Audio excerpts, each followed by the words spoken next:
Oke, selamat datang kembali di podcast IALF. Jadi hari ini kita kedatangan salah satu perwakilan kampus yang fun fact-nya, kampus ini merupakan salah satu kampus tertua di Australia dan merupakan kampus dengan riset sustainability dan climate science-nya yang cukup populer di Australia. Langsung aja kita sambut dengan Mas Niko. Tepuk tangan dong semuanya. Nah, gimana kabarnya Mas? Baik sekali Mas. Oke. Ini ya, sudah segar? Sangat segar. Oke, siap. Belum libur ya Mas ya? Belum Mas. Oke, masih kerja sampai akhir tahun. Tuh. Wah, oke. Hebat banget ya. Jadi teman-teman yang belum pernah dengar soal Mas Niko, mungkin jadi Mas Niko ini merupakan perwakilan langsung dari University of Tasmania untuk study center yang ada di Melbourne dan juga Ultimo. Bedanya apa sih Mas? Kan Tasmania kita tahu sendiri ada di Pulau Tasmania, right? Tapi ada juga kampus cabangnya di Melbourne sama Ultimo. Yang bedanya apa Mas? Kalau Ultimo itu sebetulnya nama jalan di kota Sydney. Jadi kebetulan kampus kita yang di Sydney itu ada di Ultimo Road sehingga namanya Ultimo Study Center. Oh, gitu. oke. Kalau yang di Melbourne itu juga kampusnya nggak jauh dari Central Station.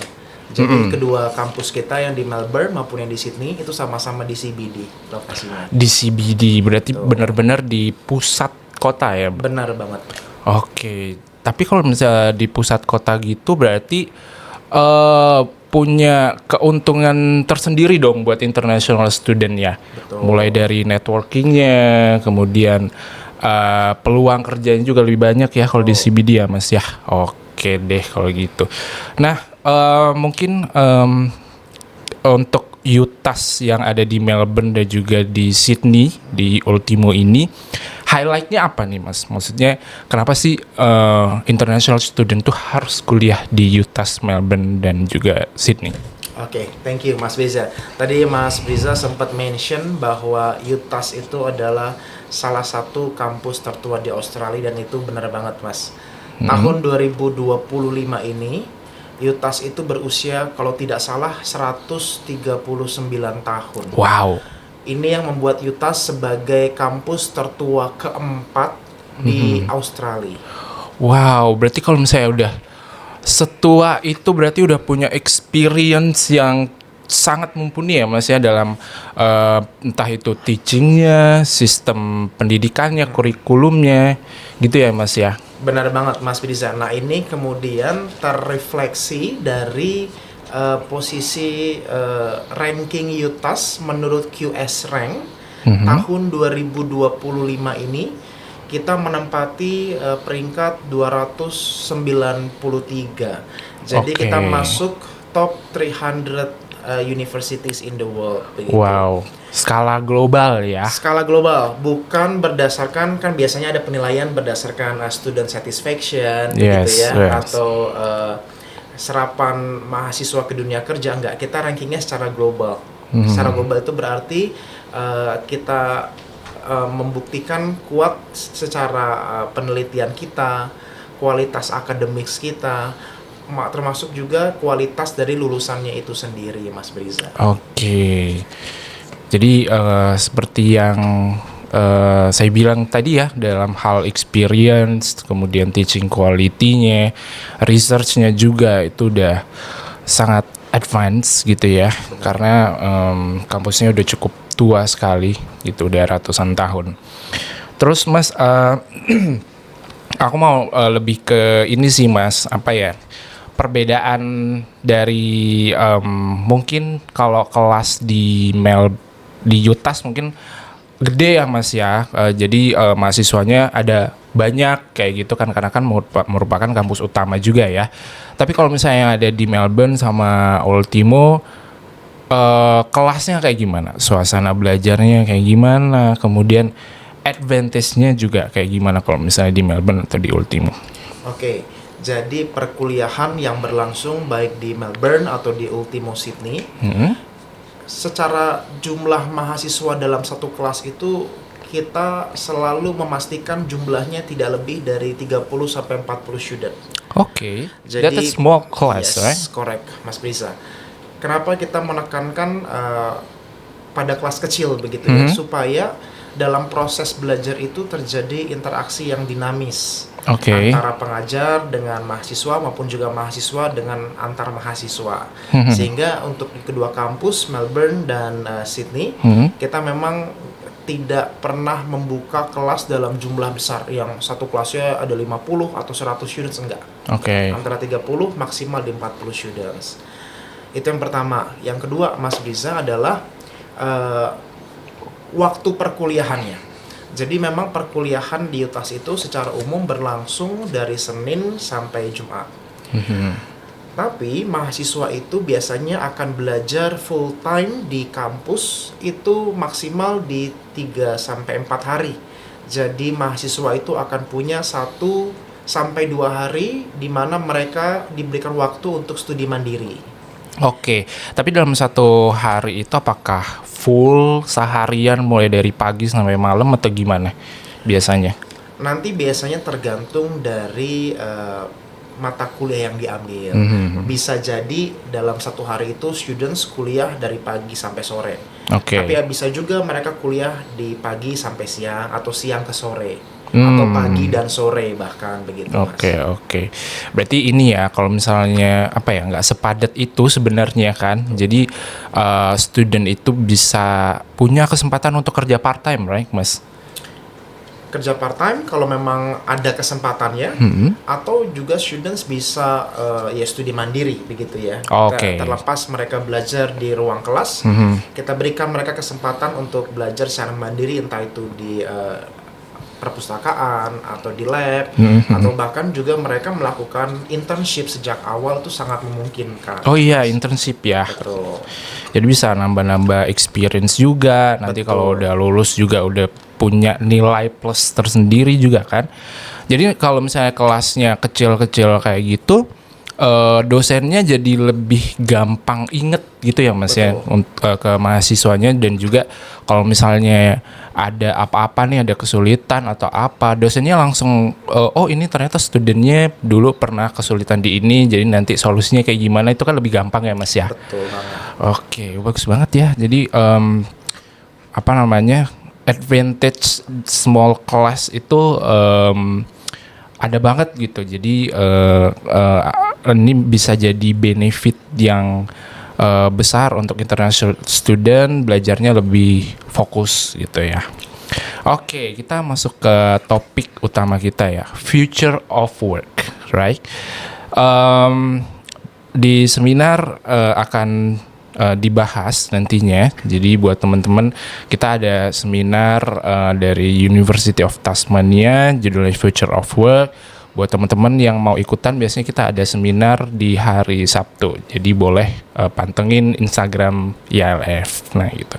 Nah kalau dari kacamata Mas Niko, tren di dunia kerja untuk saat ini ya, ataupun mungkin nanti selanjutnya di masa depan itu seperti apa nih Mas trennya?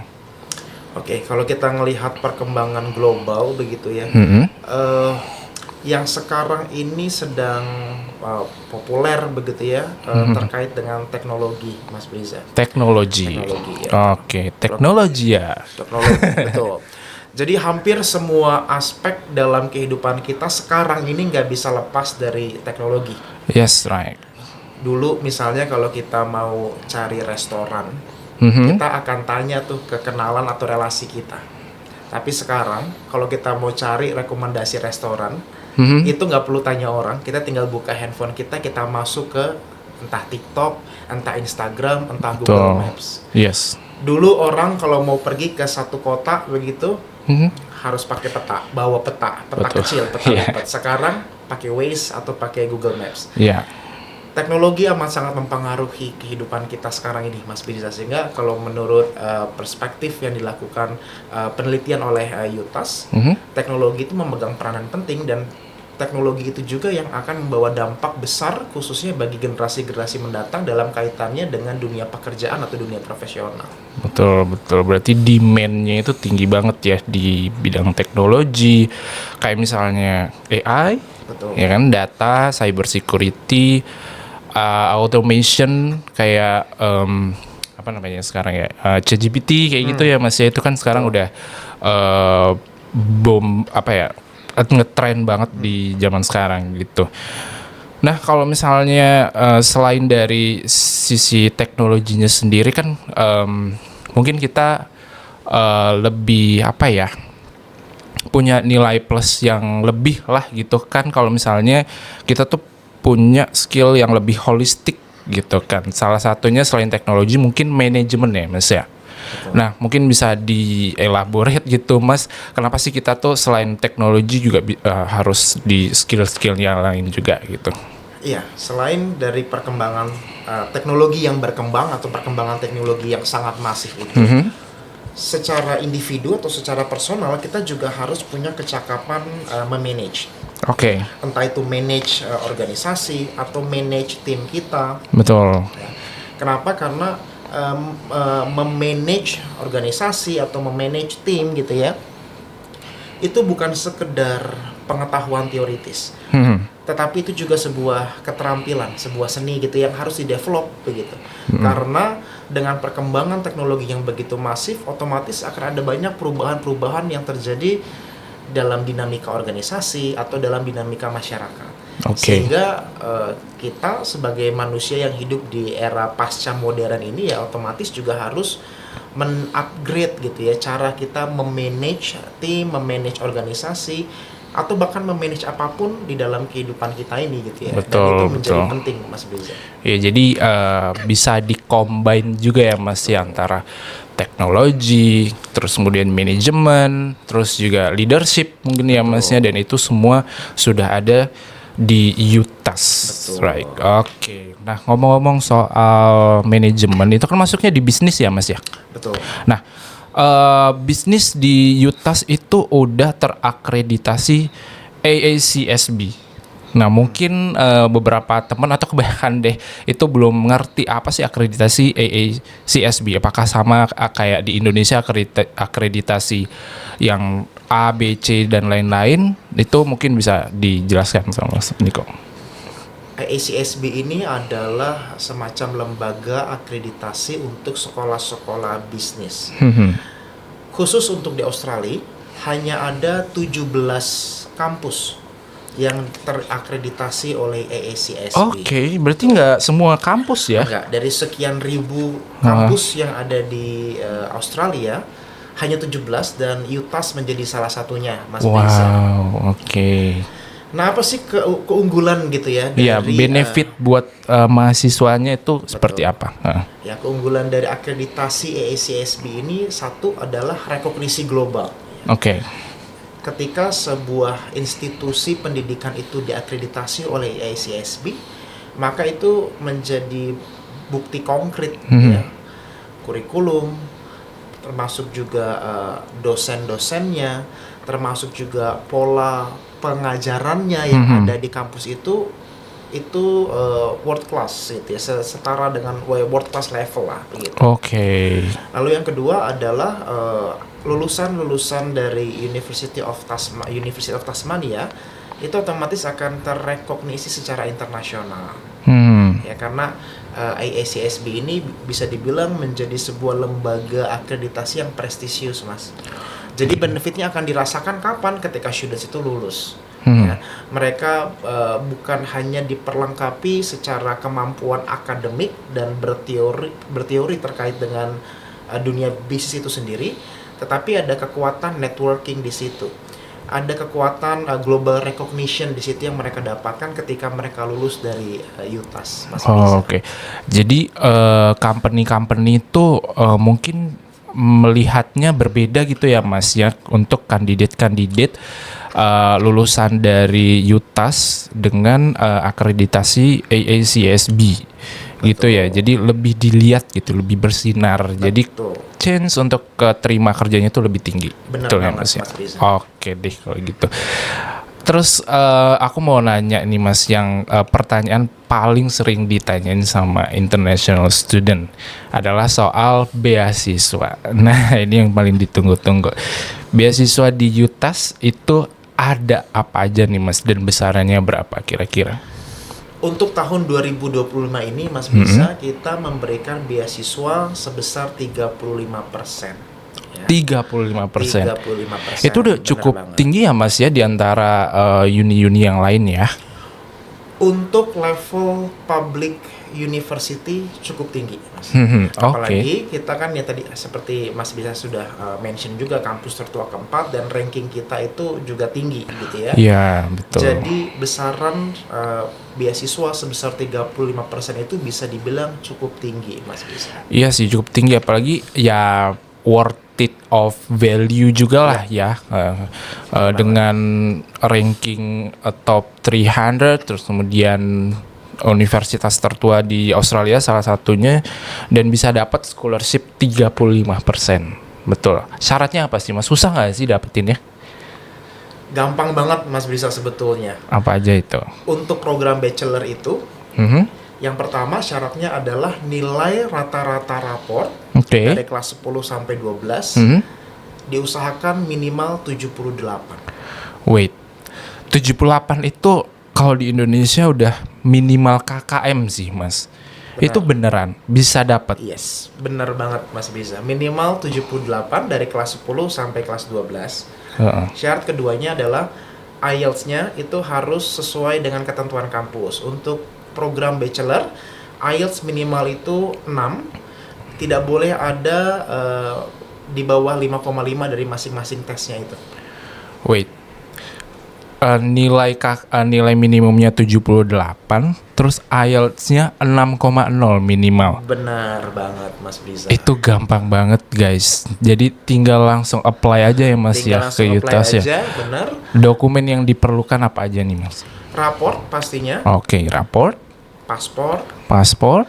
Lalu sertifikat IELTS atau English Proficiency Test yang lainnya. Oke, ya. Jadi cuma 3 itu aja Mas? Cuma 3 itu aja. Gampang banget guys. Segera, buruan ya, sebelum 2025 berakhir. Oke, Mas, terakhir nih Mas.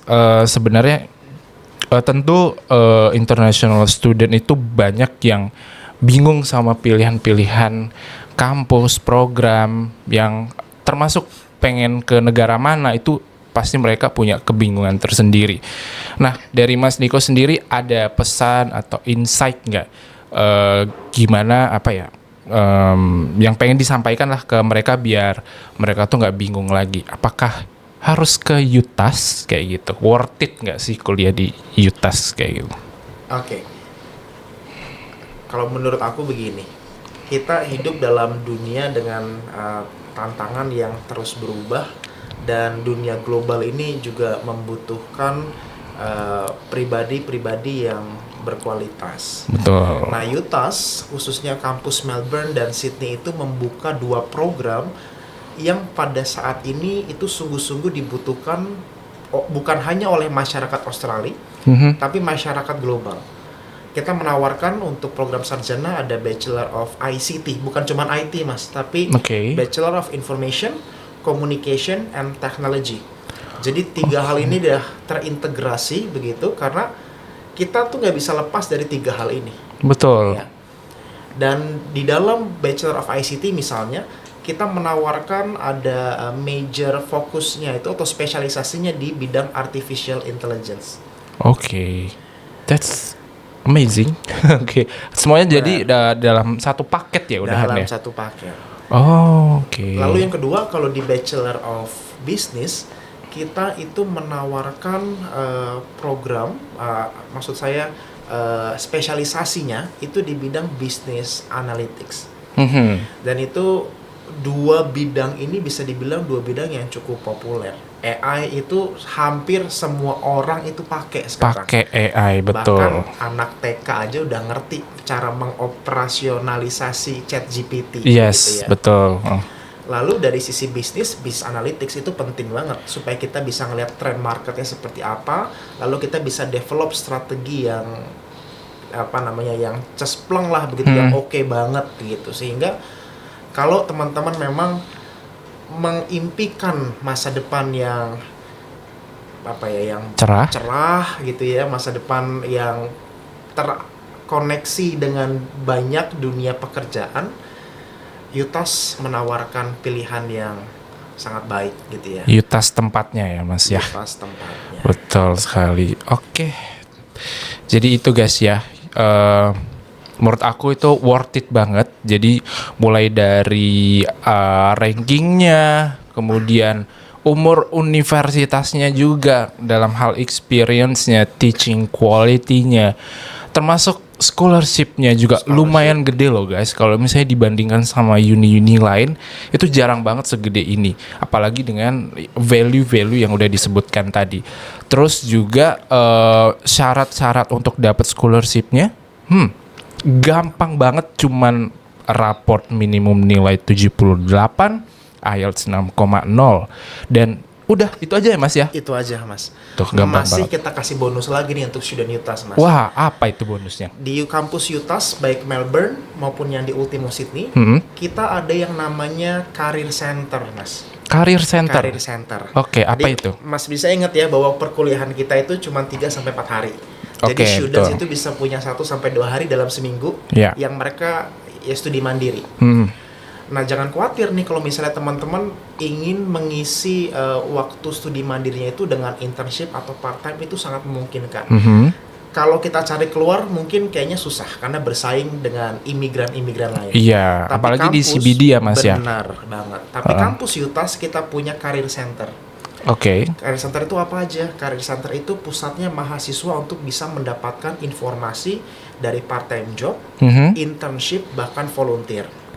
Oh, dibantu ya Mas dibantu. Ya? Oh. Selain itu, Career Center juga menolong mahasiswa untuk membuat CV yang profesional. Iya. Lalu yang ketiga, di Career Center itu juga kita punya program untuk membantu mahasiswa terkait tips and trick untuk bisa lolos interview. Oh, dikasih apa ya, training lah gitu ya Mas ya. Betul. Termasuk interview juga nggak Mas? Termasuk juga ada interview di situ. Oh, ada mock-up interviewnya juga gitu ya Mas ya. Bener banget. Wah, hebat banget. Dan itu semuanya gratis? Itu for free. Free untuk student UTAS. Untuk students yang bisa diakses selama students menjadi mahasiswa di UTAS. Keren ada guys. Bonusnya lagi nih Mas, khususnya untuk MBA students. Oke. MBA students itu kita ada yang namanya program Employability Advantage. What is that? Jadi Employability Advantage ini diberikan khusus untuk mereka yang belajar MBA. Di dalam itu nanti ada bootcamp untuk upscale academic dan non academic skills. Lalu yang kedua kita ada semacam hiring dari company partnernya UTAS yang itu diberikan khusus untuk anak-anak MBA. Jadi program Employability Advantage ini kalau UTAS menawarkan ke luar gitu ya, ke sekolah atau ke institusi-institusi yang lain itu berbayar. Tapi khusus untuk anak-anak MBA yang akan kuliah di UTAS ataupun yang sedang kuliah di UTAS itu kita berikan for free. Jadi bayangkan di Employability Advantage itu pilihan bootcamp itu banyak banget Mas. Bootcamp terkait dengan IT ada, bootcamp terkait dengan manajemen ada, tergantung kita mau develop di mana dan kita punya planning ke depannya mau kerja di bidang apa, kita berikan for free. Oke, wow. Itu lengkap banget sih Mas. Itu lengkap banget. All in. Mas. All in. Coba Mas Briza compare di Indonesia ikut bootcamp itu berapa mahal biayanya? Iya, berjuta-juta sih, puluhan juta pun bisa. Wah, dan ini gratis. Betul, gratis. Keren guys. Oke. Jadi selalu inget ya guys ya, kalau kalian bingung mau kuliah di mana, mending ke UTAS aja di Melbourne ataupun di Sydney, dan itu udah pusat kotanya guys, di CBD-nya. Oke. Terima kasih banyak Mas Niko atas waktunya. Jadi guys, kita nanti akan ketemu lagi di IALF podcast selanjutnya. Terima kasih. Wassalamualaikum warahmatullahi wabarakatuh. Bye-bye. Bye.